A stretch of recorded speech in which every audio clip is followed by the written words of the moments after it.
tiger does not need to attack a human to change human lives. In many cases, it never even sees the people who will profit from it. Somewhere deep inside a forest, a tiger walks, hunts, rests, and survives without knowing that its body carries a value far greater than its life.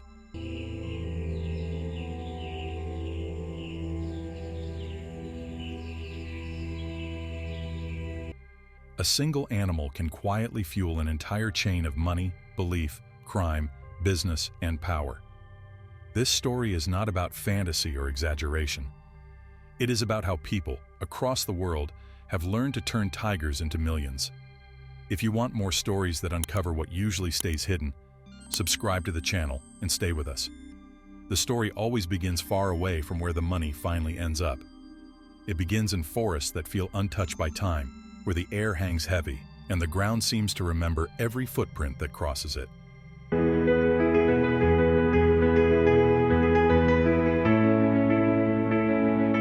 In these places, tigers are not symbols, headlines, or images on a screen. They are real, breathing animals that shape the land simply by existing. Their movements decide where other animals go. Their presence changes the rhythm of the forest itself. People who live near these forests grow up with the sound of tigers in the background of their lives. Villagers hear their calls at night and learn early what those sounds mean. It is no longer sacred or feared. It is reduced to numbers, value, and opportunity. To them, the tiger is not part of the forest. It is an asset waiting to be claimed. Poaching is not chaos or recklessness. It is built on patience. The people who hunt tigers illegally are not outsiders stumbling through the forest. They know the terrain better than almost anyone else. They understand how the land moves, where animals pass, where water collects, and which paths are used again and again.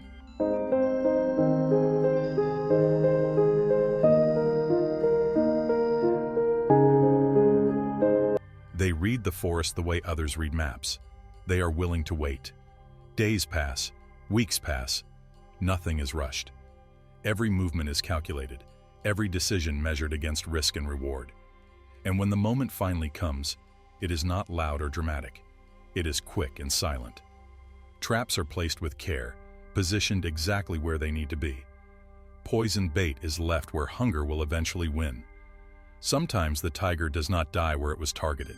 It moves away, weakened and disoriented, unaware of what is happening to its own body. Confusion sets in before collapse. By the time the tiger finally stops moving, there is no delay, no hesitation.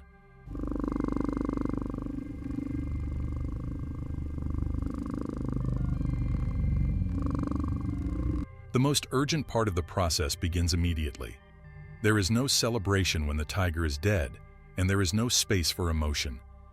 Everything moves quickly into a different state of mind, one ruled entirely by speed and precision. Time becomes the enemy, because a tiger's body begins to lose value the longer it is left untouched. Nothing can be wasted. Skinning starts almost immediately, without discussion or hesitation. This is where years of illegal experience become visible. The hands involved know exactly what to do and where to do it. Every cut is deliberate, guided by memory and repetition rather than impulse.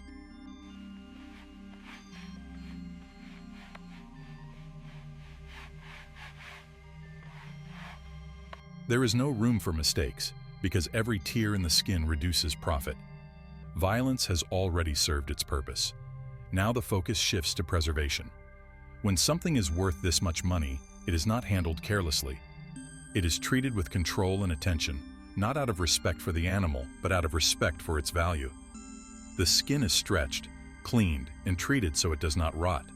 It is dried slowly and evenly. Chemicals are used to keep the fur intact and the color sharp. The stripes must remain perfect. Damage means loss. Keep your hand there. Just hold its head. All right, what next? Just need to clean this up. Don't worry, it will be okay. In this underground world, a tiger skin is not just proof of a kill. It is a luxury item in waiting. A tiger skin carries meaning that goes far beyond its physical form. In certain circles, it is not seen as an object, but as a statement. It represents dominance, authority, and control.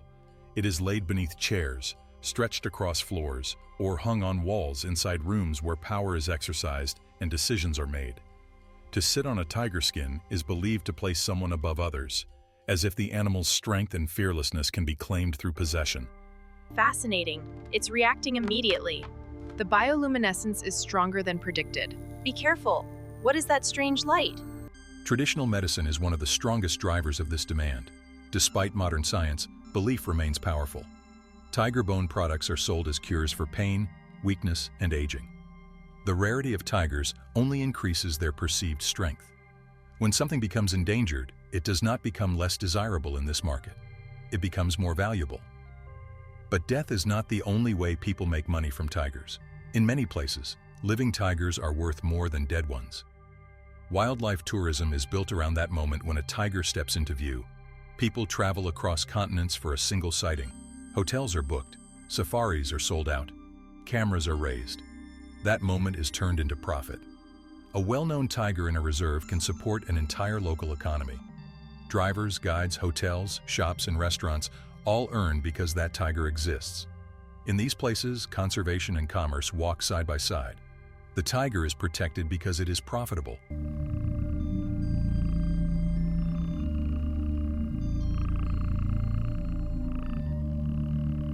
Survival becomes a business model.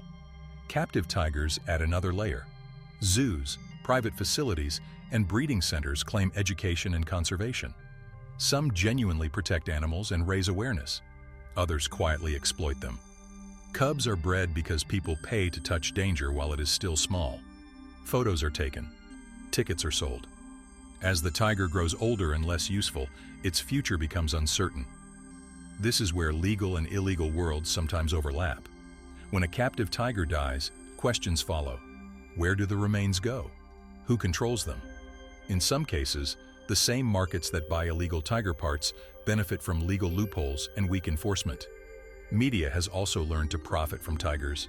Documentaries, television shows, and viral clips turn tigers into global content. Footage of a hunt, a roar, or a close encounter draws millions of viewers. That attention becomes advertising money, sponsorships, and fame. Oh my God. Did you get that? Keep shooting, don't stop. Incredible, just incredible. There are stories of change. Former poachers becoming protectors. Conservation programs offering stable income. Communities realizing that a living tiger can support generations, while a dead one offers only short-term gain.